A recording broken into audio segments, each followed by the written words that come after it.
And that was a devastating knockout in the third round by his trademark left hand. Well, this was just, it's his first fight under the Top Rank banner. This was his gimme fight, and, he did what he had to do. Now, we hope he will step it up after this. I give him a lot of credit for making the trip. I mean, this is not exactly Las Vegas, his backyard. You have to make an effort to be here, and we'll see what he does. You're not smiling, man. Come on, this is some fucking serious work. I don't want to see you don't smiling, man. This is some fucking serious work. Huh? Okay? There you hear Rudy Hernandez not having any of it.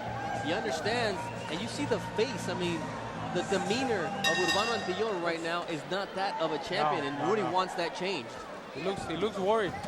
Well, he's got his attention. Antillon comes out throwing. Complaining of a headbutt right there is Acosta. That's the last thing Urbano needed was another one of those clashes of heads.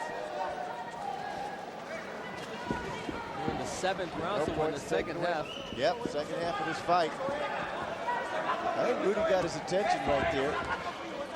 Well, I hope he did, because I got the fight even on my unofficial scorecard, 57-57. It's an even fight here.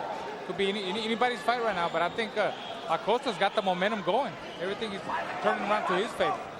Won back-to-back rounds is doing things where he's now making Antillon chase him as opposed to cut off the ring. And there's a big difference between the Antillon we saw in the early going and the Antillon who's just following at this point.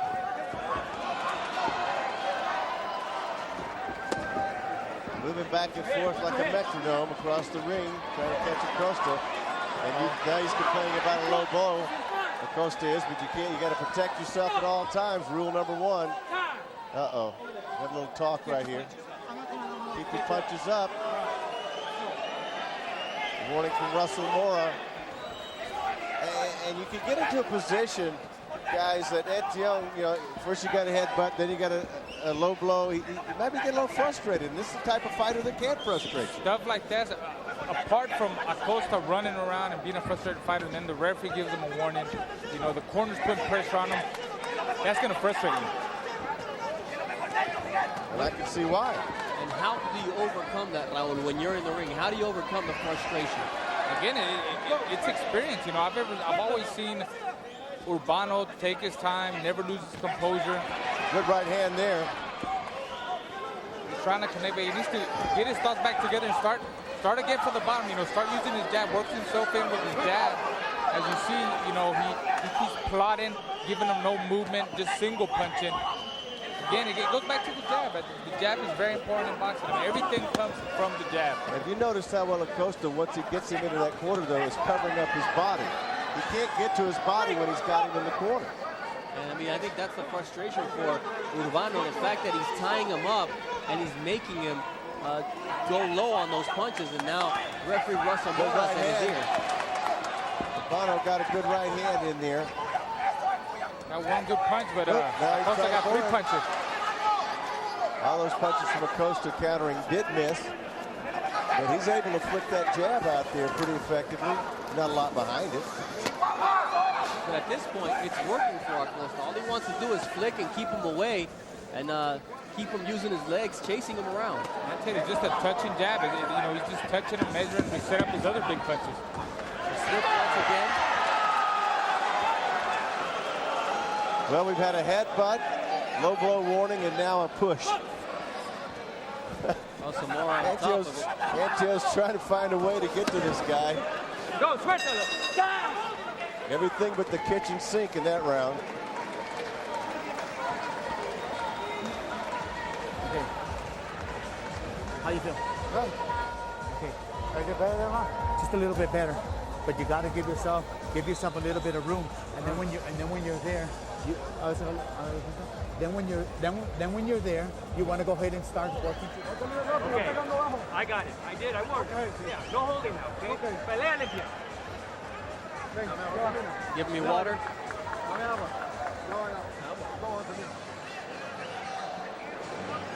Very different corner. A lot of tranquility. Give me the protective mouthpiece.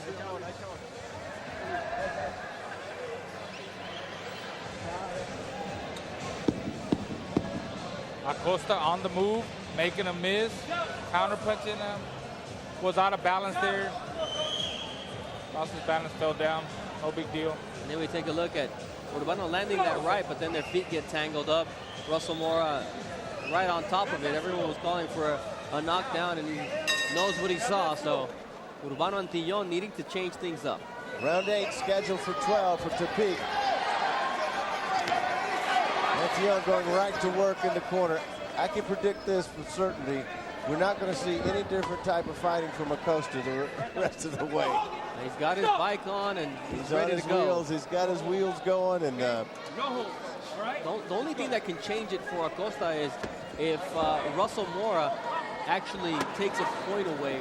There's a point deduction for holding, because both men have been warned so far. Low blows for Antillon and holding for Miguel Acosta.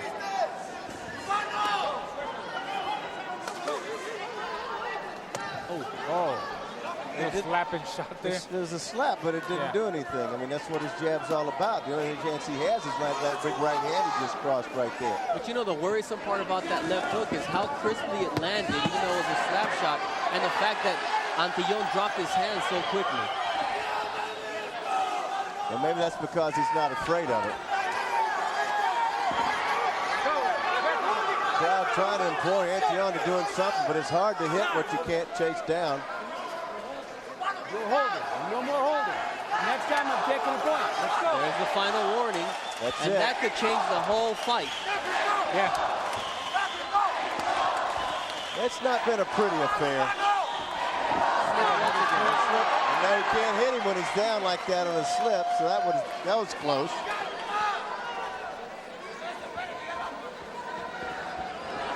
Saw that happen to Roy Jones Jr. once, didn't it? Sure did. Ends up getting disqualified. Yeah, DQ, first loss. Now he's working the jab, and maybe we're getting Antillon from the early rounds back. You see how out of range Miguel Acosta is at this point. Miguel Acosta's moving too far backwards to please these judges in Mexico. I'm telling you right now, they don't like that. Now we gotta. This thing is getting uglier and uglier, especially the last 2 rounds. And this is going to be the deduction. No, it could have been because it was kind of a hold there by Acosta, but I guess because there was a punch prior to it, the ref Russell Mora lets it go. I was thinking maybe it would deteriorate with Acosta running around a ring like this in this slippery ring, and some of this was starting to happen. Now, if he's going to stand right there, which I don't think he's going to do, it'd be the first time all night. And Antillon's got to take advantage of this. Yeah, that's what Antillon wants. He wants to keep him there. Yeah. Antillon looking to push him back into the corner, though. Rudy wants him to work at a distance because he can land that right. I think he's finally letting his punches go again. That was almost to the back of the head right there. Antillon having a much better round than the last 3 rounds. I just know that the judges down here are not going to like a defensive fight.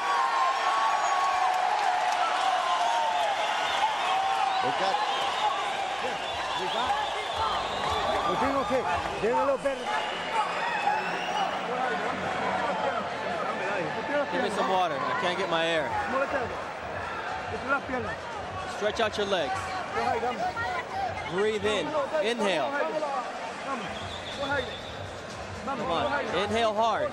Deep. Deep breaths. Mr. Antillon throwing a jab more. A little bit better round than him, you know, but Acosta still making it awkward for him. Just the style that he's got, you know, become more of a little wrestling match. There's a sloppy fight there. You see now at the end of the round, there's a punch. He comes after him, and the corner of Acosta, was all over Antillon, giving him the thumbs down. And really, there's no place for that. Whatever it takes to win. Come on. There it is. I think Antillon realizes he's got his legs back, and we're going to see Antillon strong. Round 9. Round 9, Antillon trying to put more pressure on the holding once again. And then Antillon gets warned for headbutt, but he was getting held. The referee didn't see it right underneath the arm. And one more time, one more bit of holding. You got to face the fact that Antillon he's in against a very shifty, difficult, unorthodox opponent who knows how to hold, who knows how to slip, and he's been doing all of it tonight. Low blows there by Acosta. Well, like I said, it's deteriorated the last 2 rounds. Here we are in round number 9. And when Acosta ran out of enough running power, now he's got to try to pull out everything he can, holding. And Antion, though, needs to keep his cool and keep his punches at the end of his reach and land more effective punches. I mean, he's got to be frustrated, Raul. I mean, yeah, he's got to be. You could tell. Look at all the punches he's missing. But then again, his corner, Rudy Hernandez, said, go out there and do whatever you got to do to win. I don't blame him because, I got the fight even again, 76-76, and got that many rounds left. Beautiful right there by Antillon, but he's giving away too many pitter-pat punches to his opponent. And although Allen says, he needs to be more aggressive, he's being quite effective, and that's the caveat tonight. What will the referees judge? The aggressiveness of Antillon or the effectiveness of Acosta, even though it's not pretty?